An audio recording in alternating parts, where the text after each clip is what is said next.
Hello, Peaches! Thanks for tuning in to part 2 of my conversation with Katrin about life, love, and the pursuit of happy sex. This also happens to be the season finale of season 1 of No Page Left Behind. To be honest, I don't know when or if there will be another episode to this podcast. I hope so, but regardless, I know this podcast is just a drop in the bucket and that many more people are out there having candid discussions about women's bodies and women's health and the human experience in general, and that makes me happy. Thank you for listening. Without further ado, let's get into it. Okay, so you've tried a few different kinds of therapies, right? So what are the different therapies that you've tried, and what do you think has worked the best for you? I did a lot of my personal development in the realm of spirituality and in the realm of finding answers internally and finding that emotional healing through certain teachers that I've met in my life from more of like a spiritual journey perspective. And so I haven't tried anything other than talk therapy in that experience that I mentioned, but I've applied a lot of therapeutic processes that I've learned about on my own body as a result of the teachings of different people. So like pleasure exploration, right? Somatic experiencing on the body can be considered a whole form of therapy in body work. And some of those aspects bring a whole lot of deep emotional healing that I've experienced myself, with me literally doing a practice and absolutely bawling my eyes out of nowhere, with calling in energies of grief, right? Experiencing that in different areas of my body as I'm focusing on that in the guided practice. And I have found that to be super releasing, like emotionally. I felt so light afterwards. And going back to this practice over and over again with self-pleasure as an example is a whole way of therapy in itself. But otherwise, I follow a guided emotional healing process from the Tibetan tradition that was taught to me by the leader of what's called the School of the Heart. His name is Daniel Maitel, and his teacher, Drunvalo Melchizedek. So in the spiritual community, these are kind of, people who are advocating for us to connect with our higher selves, that part of ourselves that, essentially has all the answers and lives in this place of love and acceptance and forgiveness. And that whole journey to forgiveness in that form of therapy has been really, really big for me in particular. So I like to guide people through that sort of therapy, if you want to call it therapy at all. Yeah, I think of it as a form of therapy for sure, because it's like self-therapy, right? Like you said, like there's a part of you that has all the answers. You just had to find a way to unlock it, and access it. Yeah. Any experience in our life, I feel like is a teacher for us, for something that you might want to say, or if you choose to believe that we signed up for as an experience in this life. Although that's just, one belief system. But if you, let's say, take on that sort of perspective, which I find to be a really empowering perspective, you can start to ask yourself, what is the potential lesson here? What is it that I can learn about myself? And why is it that I am experiencing so much pain that can be so frustrating? Is there any silver lining to this? And what's interesting is that since all of these life experiences are in themselves teachers for us, when the lesson is learned, the teacher no longer has a purpose, and so the teacher disappears. So only when we truly learn and we engage in that healing journey and we learn whatever lesson this vaginismus experience had for us, vaginismus no longer has a purpose to serve, and so it doesn't need to exist in our experience, and we get to overcome it. Yeah, that must have been great for you, right? Because you had vaginismus, I think, for about 4 years or so? Yeah, 6 years. 6 years. Yeah, 6 years. And then it's good to know that it's something that you can overcome, right? Because there's just so many things that our body goes through that feel like insurmountable, but this is something that you actually have some control over that's treatable. Yeah, definitely. There's a lot of hope there with so many of us who have been able to walk that path and come out on the other side. And I really like to call it a body response as well, is taking that perspective and seeing it as a body response that we can learn to overcome, as opposed to the commonly used word of like condition or disease, right? Because it seems like it's this thing outside of ourselves that we have sort of been labeled with. We have given this label of, broken or damaged goods, while seeing vaginismus as a body response is a whole lot more empowering, I think. And it allows us to see it as something for the purpose of trying to protect us. That really is what the body response is all about, is the attempt of the body to protect us from a perceived danger. And when we see it as that, we can start to make friends with, okay, well, why is my body trying to protect me right now? What is it that it's seeing as dangerous? And how can we be friends at the end of the day? Yeah. I mean, at the end of the day, it's doing a really good job, right? If like nothing can get up there, it's like overcompensating, but it's doing its job. Yeah, like we can give a high five to our pelvic floor at some point and say, thank you for protecting me. And, I don't need that protection anymore. You're okay. Like, let's take all parts of ourselves that are trying to do their best in keeping us safe and make sure that no part is having a breakdown, like no part is having a panic attack. That's how we get to a level of safety that we need in overcoming vaginismus. Yeah. Especially nowadays where, modern society is just so stressful that your mind is constantly confused, right? Your brain, your primal brain just doesn't really know how to react to anything anymore. So it does tend to overcompensate sometimes. It's gonna be interesting. I wish I could be around like 100 years or two or maybe like 500 because evolution is really slow, and just see like what happens, like what this kind of societal pressure does to the human body and how we change. That would be so interesting to see. Yeah, how do we develop out of all of this? Maybe our body parts change because they need to do different things in the future. Yeah, your body's changing. It's just happening at a crazy like snail pace. Yeah. Our bodies really are intelligent things. It's fascinating. That in human behavior, like how the mind works. It's a whole lot of chatter going on in there. I like to say if we talked to other people the way that we often talk to ourselves, we would get slapped in the face no less than like 10 times a day. Oh my God. Yes. Yeah. I think about too, like, you're your worst critic. You are your own worst critic, right? And like the things that you're willing to say to yourself that just are so shit, it's ridiculous. And I had some good advice. TikTok is bomb. I saw another video by this, I think she's a therapist, I think. And she said, like, one of the really good tips to help with anxiety, because if you're an anxious person, you have really a lot of overwhelming thoughts and stuff.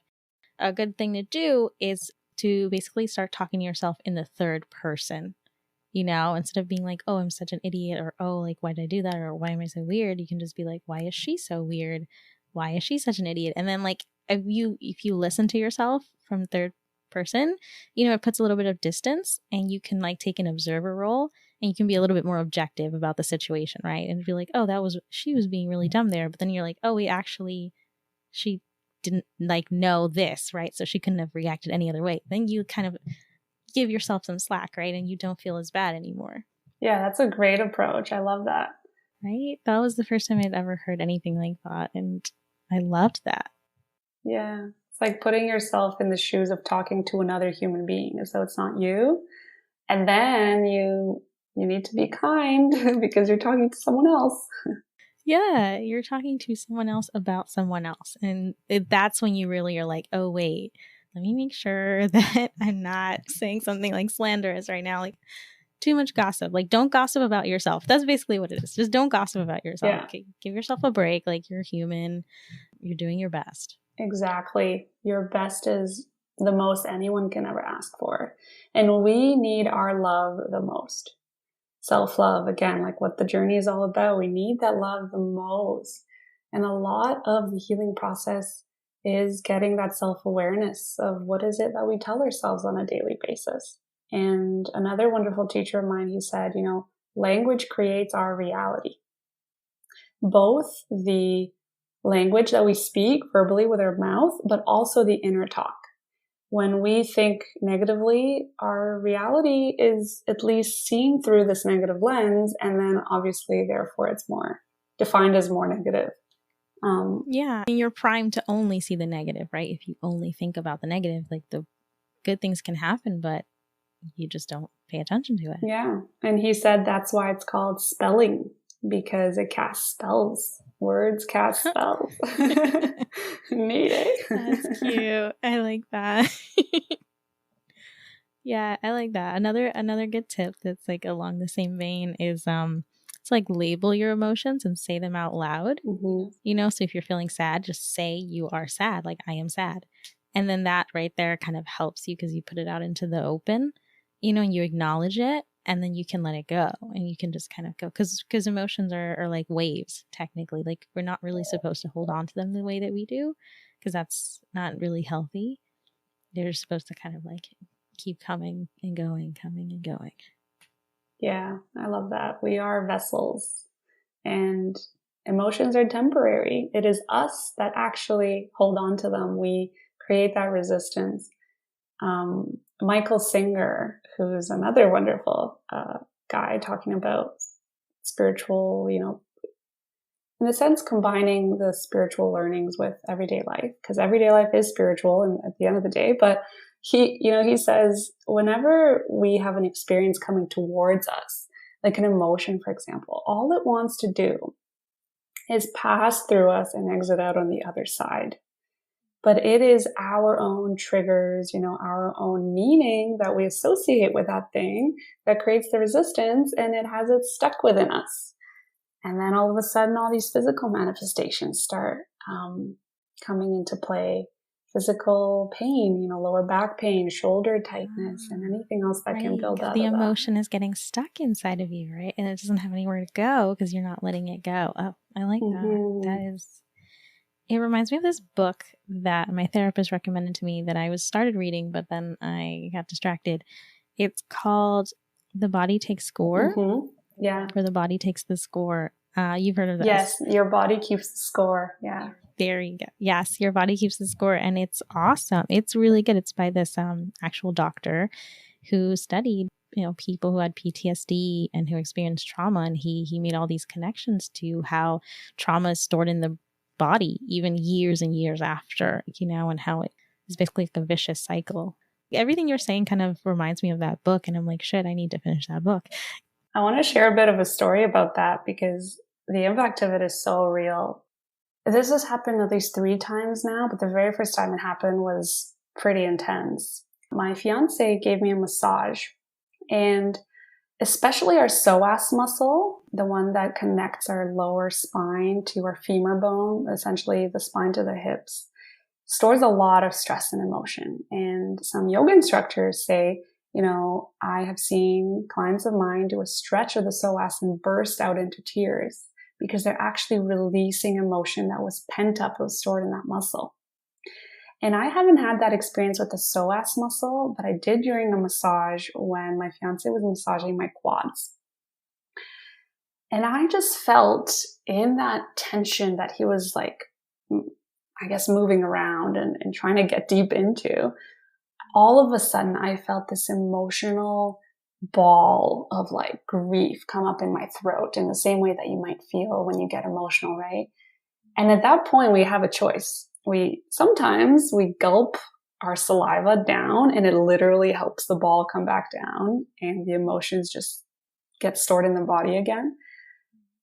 But in that moment, I'm like, I'm going to release this. And so I just allowed myself. It was such a strong sensation. I allowed myself to let it out, and I cried so much, like bawling my eyes out, grief, as though my sister had died or something. Like I'm talking like really crazy emotional stuff coming out.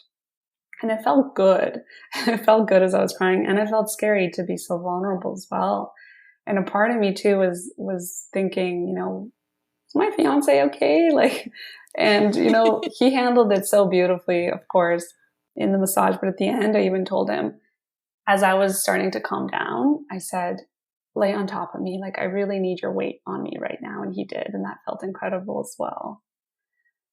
But I just say this because it has happened to me. I know exactly in practical terms that my quads were literally holding on to sadness, grief, anger, and loosening them up had that emotion come out of me. And I felt so great after. I felt so light. Wow. That is a beautiful story. Oh, thank you. I love that so much, first of all, because like your fiance is the best. You were like, not freaking out when you started bawling and just went with it. I love when people do that.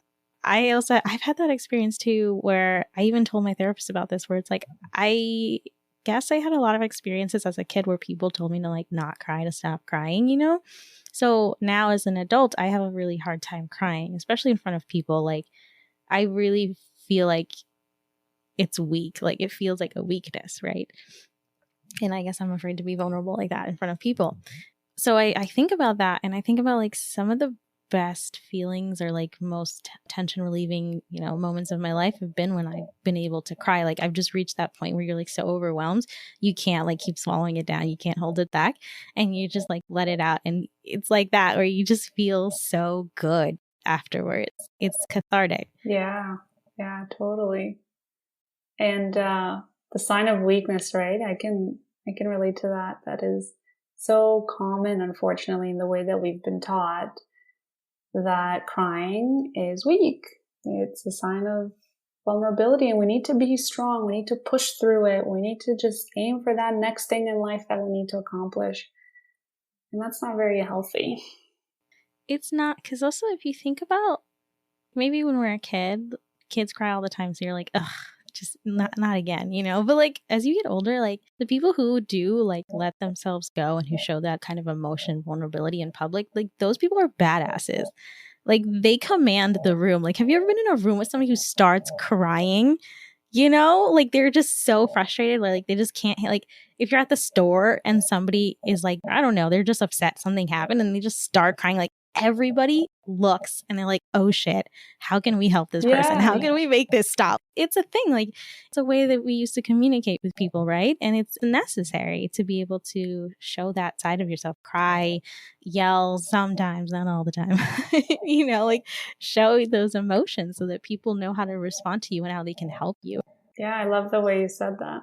I mean, I think about it a lot now, and I think about that, like how we spend so much of our time kind of trying to hide how we feel about things, because we're worried about what other people are going to think. When really, like, those people don't really care. Like, they just care about how your feelings affect them, like how your thoughts and opinions affect them. So at the end of the day, like, everybody's just paying attention to their own channel, to their own stuff. So it's like, you should be able to like express yourself. It's about you. Like, if you don't express yourself, then nobody knows what's going on your channel. We're not paying attention. Yeah, we all walk around, and it's kind of, I guess you could say, insensitive to say this, but we're all really self-centered as humans. Yeah. If you think about it, there's no other way that we could be, right? Because we can't feel what other people are feeling. We can't really see the world through other people's eyes. Like, I can only experience the world through my, senses, through my worldview, through my perception. So if somebody doesn't tell me like explicitly, I'm just going to imagine and make up whatever I think they think. Mm-hmm. Like, if you don't tell me that like you hate potatoes, I'm just gonna think like, she's just not in the mood to have potatoes today, or like, maybe she loves potatoes but she doesn't like them mashed. I don't know, like, you make up your own stories, right? So it's normal. I think that's the lie we have to stop telling ourselves, that like being self-centered is selfish or bad somehow, because it's like, you literally can't not be self-centered. Like, that's where people become unhealthy, right? When they like take their self out of the equation, basically.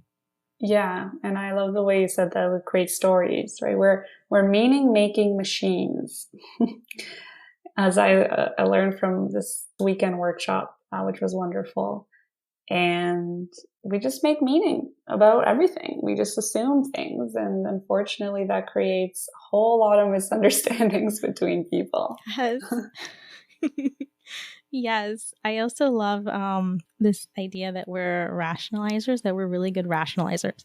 Like humans are very irrational beings, but we're good at making up excuses and like reasons for the way that we behave. Even though we had like when you did the thing, you had no idea what you were doing. You just did it because you felt like it. And then later you're like, oh, I was, I wanted that sandwich. That's why I ate it. It's like, no, you ate the sandwich because it was there.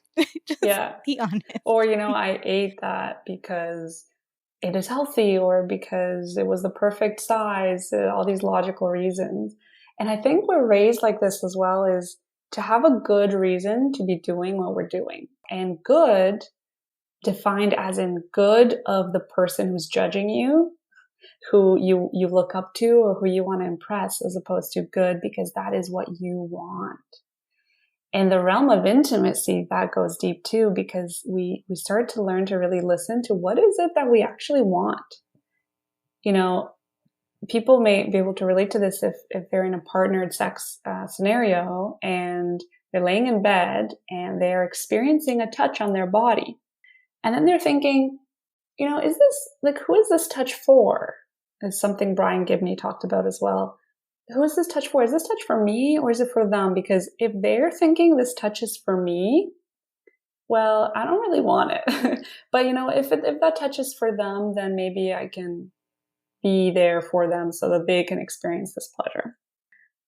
Yeah, understanding who the touch is for and then being able to communicate whether you like the touch or you don't like the touch can absolutely turn a sex life around between two individuals. Yeah, right. Because I feel like often in that kind of situation, the touch is for neither of you. Because the person touching you thinks that he's doing it for you or she or whatever. And then you actually don't want the touch, but you're like, oh, but this is what, that person wants to do right now. And that's how they want to show their affection or whatever. So, okay, fine. But neither of you is actually enjoying it. Mm-hmm. Mm-hmm. Communication is really important. I love that idea, actually. Because I feel like it happens so much in everything that we do. I know I do it. I do it all the time where I just go along with something because I just like harmony and I don't like conflict, Mm-hmm. And I'll just go along with like, okay, let's go hang out or let's go to this restaurant because you picked it. Fine, if that's what you want to do. But then the other person's like, oh, I actually didn't even want to go out. And I'm like, I didn't want to go out. Like, why did we go out? Why are we doing this to each other? Yeah. And we're beings that want to nurture, right? Like we want to nurture other people and want to make sure they're comfortable, especially I would say, vulva owners or people who have more omega energy versus alpha energy. You might call it like feminine energy versus masculine energy. We want to nurture. And often we just give because we're trying to nurture. We're trying to satisfy this other person. And we become people pleasers from all the good intentions. But unfortunately, that puts us at the lowest end of the priority list. And all of a sudden, we're starving for meaningful, intimate connection. We're starving for that deep intimacy, for attention, for love, thinking that, now that I've given so much, shouldn't this person want to give back? It doesn't always work that way. So we need to actually learn how to self-source in ourselves through self-care practice, through self-pleasure practice, and in the process learn what we actually want and what we don't want. Yes, I love that so much. And you reminded me of something else that my therapist said, and I realize I've quoted that therapist a lot, but basically she says that like whenever you doing something, whatever you're doing, you have to ask yourself, like, who am I doing this for? And if the answer is like, oh, I'm doing it for my mom, or I'm doing it because my dad wanted this, then you need to kind of take a step back and reevaluate, because at the end of the day, the answer to that question should always be, I'm doing it for myself. I'm doing it because I want to. I'm doing it because I want to be in this moment. Maybe I want to nurture this person at this moment. Like I'm doing it for myself. And that has been like huge for me for like rethinking how I do everything, because in the past I've always felt selfish for like just wanting to do my own thing or like not wanting to do what other people wanted to do.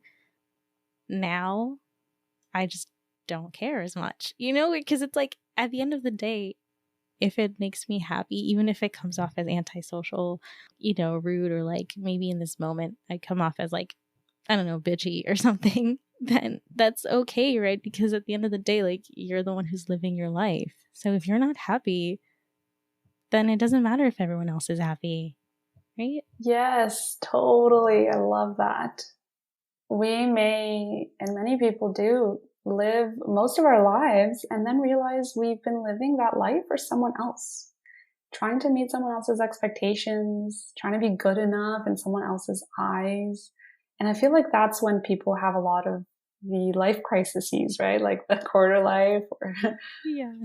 is realizing I actually don't want to be in this career. Like, I'm only in this career because I thought I would be good enough in this career for my dad or for my mom, or because I was taught that money is the way to be happy. So yeah, I love that. Asking who this is for, and it's got to be for you. That's the only sustainable way of living.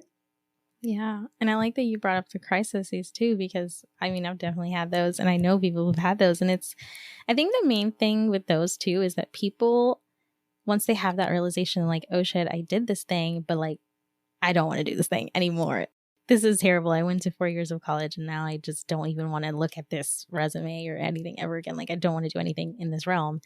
They freak out because they think like, oh, I wasted so much time. I invested so much in that. And now that's going to go to waste.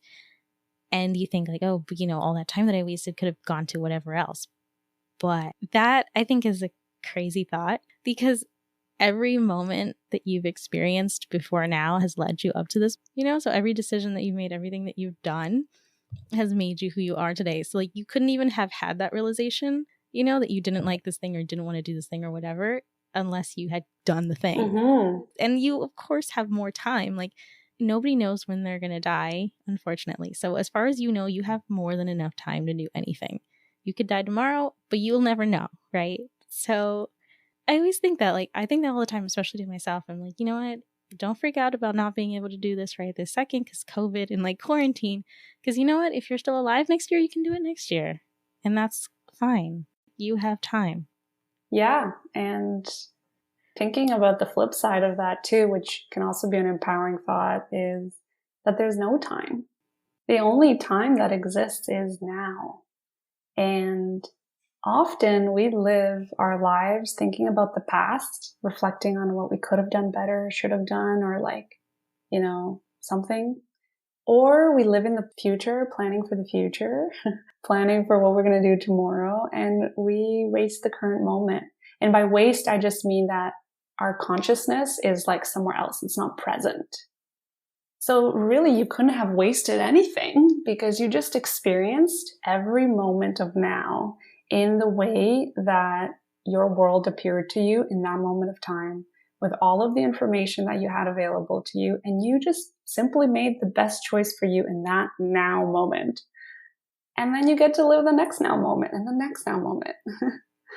Yeah, I love that you said that, because that is so hard. Like, it is so hard. As somebody, like, I've tried meditation, I've even done like a retreat, and I love it, but I find it so hard to be in the moment. And I constantly have to remind myself, this, whatever you're experiencing right now, this is your reality, like, take full advantage of it, even if it's just like, you want to take a nap. Because sometimes I'm like that. Like, I'm tired and I don't let myself be tired, because you feel like, oh, no, I always have to be doing something. I have to be doing this because like, I just have to, and like prepare for this for tomorrow and prepare for that. And it's like, no. If you in this moment just need to sit down and just lay down and just be with yourself and be calm, then just do that, because that is who you are in this moment. Yeah, beautifully said. It's following our intuition of what we actually need in that moment. And that is the most high spiritual practice, is presence, which is something a lot of people who experience vaginismus might struggle with, because in the experience of pain in our bodies, what we actually learn to do is disassociate from the current moment, is to not be present, because being present is too painful. And so the journey back to our bodies, the journey back to ourselves in overcoming pain and creating a potential for pleasure really is a journey of presence. And it is exactly that, like learning what is it that you need in that current moment, And also, from a practical perspective, is learning that self-care and rest is in fact productive. Productivity doesn't necessarily need to be an action. It doesn't have to be doing something.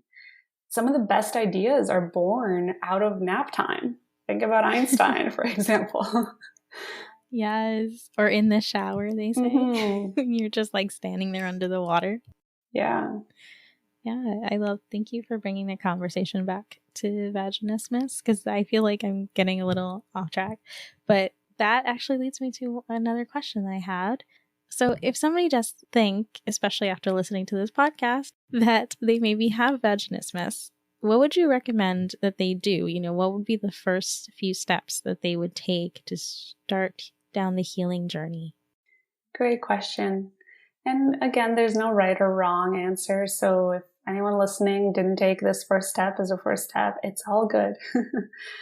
I think one of the most important things at first is to feel heard and to feel like there's somebody out there who understands. Because vaginismus is such a private pain. Many of us live asking ourselves the question of like, why me over and over and over again, thinking we're the only person in the world that's experiencing this. When in fact, there are communities out there, online groups, people who understand. There's some people sharing their vaginismus journey, going through the vaginismus journey at the same time, which I think is the highest level of bravery. I didn't do that at the time I was going through vaginismus. So speaking to somebody who has been through vaginismus or is in the process of overcoming vaginismus would probably be the most helpful thing as a first step. Even before going to see a medical professional, just because sometimes seeing a medical professional who's not quite educated in the body response of vaginismus might create additional doubts in our mind of like, okay, what is going on? Like, am I just making this up? And then that leads down a deep, dark hole. I like that. Yeah, like don't get trapped in the hole of experiencing the pain and then being like, oh, this is a problem. But then, oh no, it's just me. And then like kind of going down that cycle over and over again. Mm-hmm. Yeah, that'd be really, really frustrating. And you reminded me of something that I read. I don't know if I read it on your blog, actually, but I was reading up on vaginismus and somebody compared it to erectile dysfunction in men and kind of how like it's a little bit similar, in the scenario where it's like somebody can't perform or whatever. And I thought that was really interesting, especially because I know what erectile dysfunction is. Like everyone knows what that is. I'm not even a guy. I don't have a penis. And I know what that is. And I know kind of what causes it and why it could happen. And it's getting really pervasive in society. And I'm only just now hearing about vaginismus. I'm 26. Like I'm only just now hearing about it. I knew about erectile dysfunction when I was like 15. This is crazy. It really is. And that reminds me of a campaign that a company called Dame Products did around educating society about the role of pleasure in humans, both men and women. And particularly they designed toys for vulva owners, like sex toys. And they tried to put up an ad about the benefits of pleasure in a really subtle way in the New York subway system. And they were turned down because, that subway system committee said, your ads are not in line with our advertising standards because, they are against our, I don't remember exactly what it was, but policy of promoting anything related to sexuality. So they're like, all right, but how about these ads over here?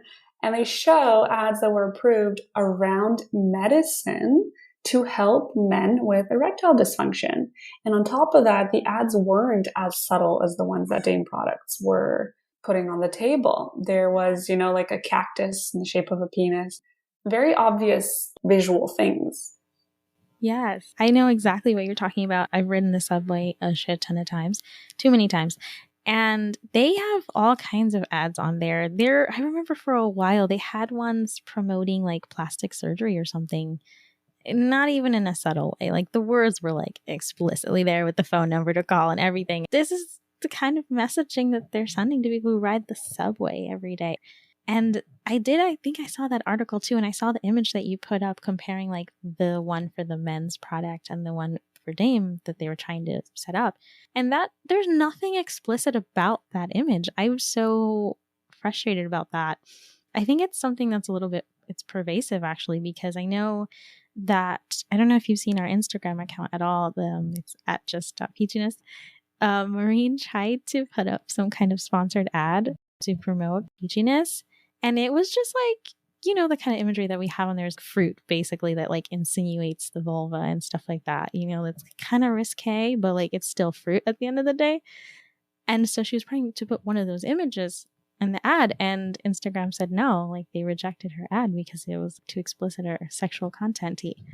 And I think that happens a lot with women's things, and I don't get why. Yeah, it is so unfortunate. And I don't fully understand why. I have a bit of a theory as to why. I feel like in the grand scheme of things, our sexual energy, our sexual power is actually so powerful in creating people that, are inspired to be creative, to make shifts in society, to make changes. It really is a bit of a superpower, in my opinion. And I think in the way that our society is structured, there are ways that, ways in which things have been done that certain people in power don't want to be changed. And so what better way to avoid any resistance than to keep us small? And that's a whole other topic for a whole other podcast. But I think that's part of the reason. And unfortunately, there's a very big mismatch between male-oriented advertising and female-oriented advertising. I got flagged by Instagram as my account was growing bigger and bigger, or maybe just because they wanted to do like a full-fledged like cleanup or something, where 2 photos of people, like vulva owners, with lingerie on, like nothing showing, just like one was sitting by a bed looking to the side with no nipple showing or like nothing of those lines. They were flagged down as being inappropriate. And unfortunately, a lot of sex educators even get shut down on Instagram's platform as a result of quote unquote violating their guidelines.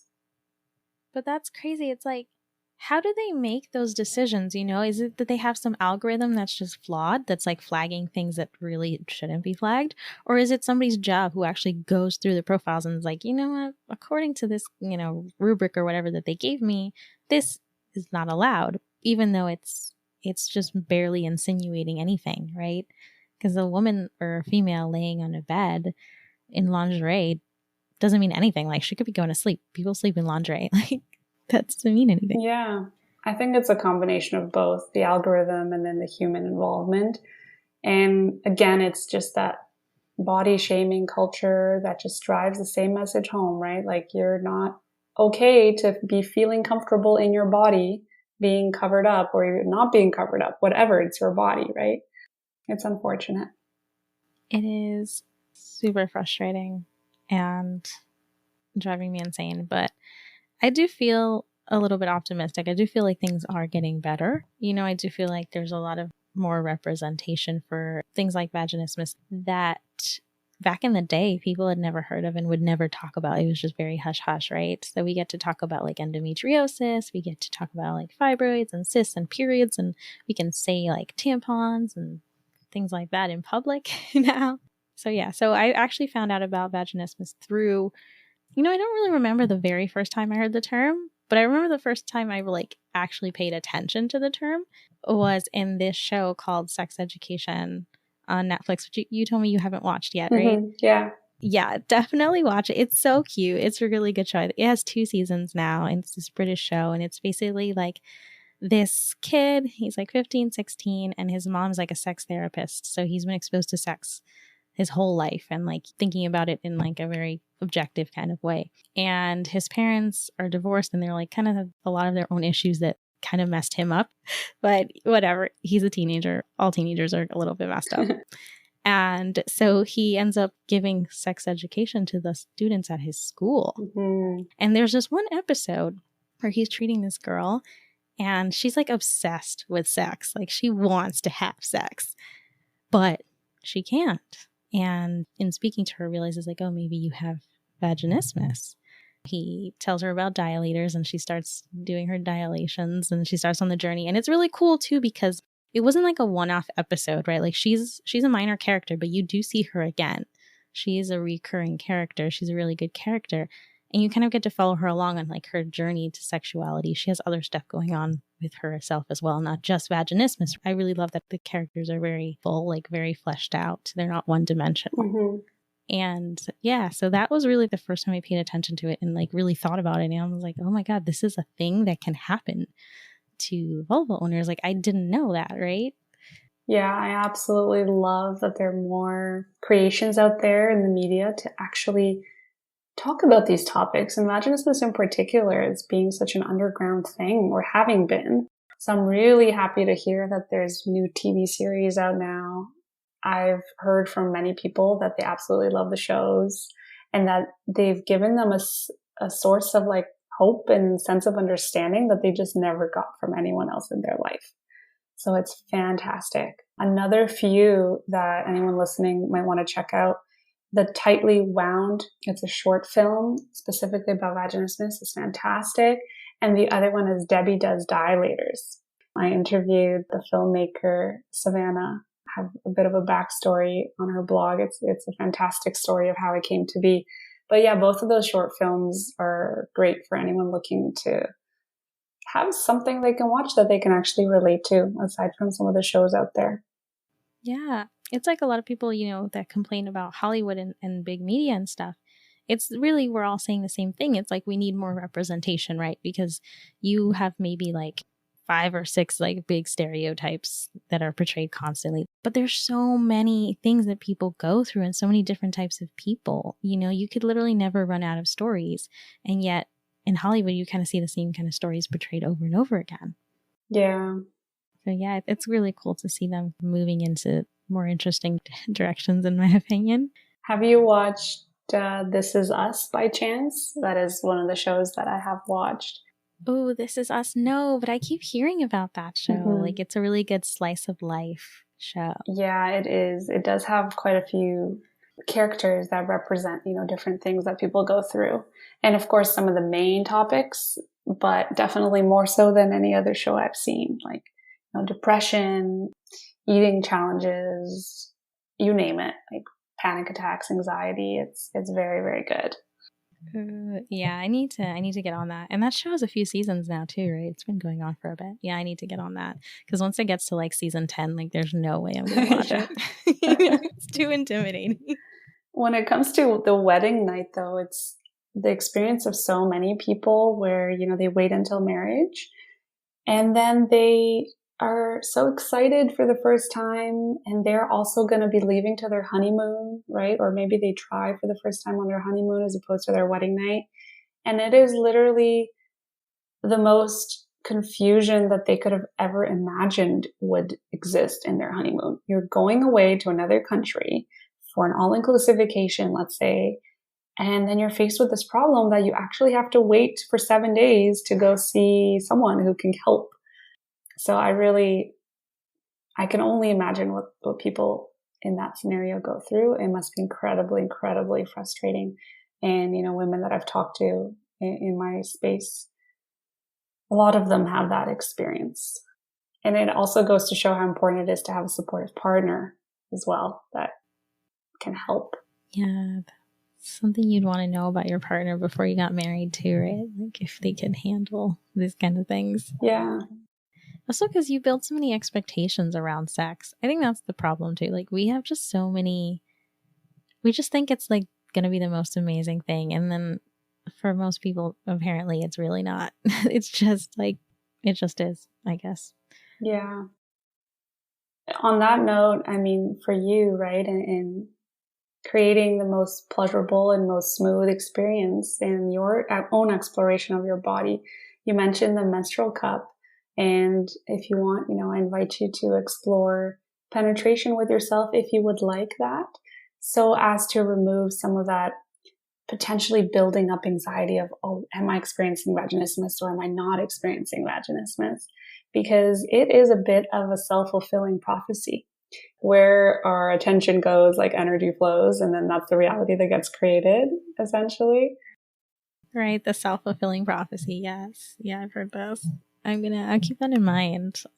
Yeah, and all in due time. It's important that you get there, if you want to get there, at a point that you feel like it, right? Coming from the inner truth, that inner intuition.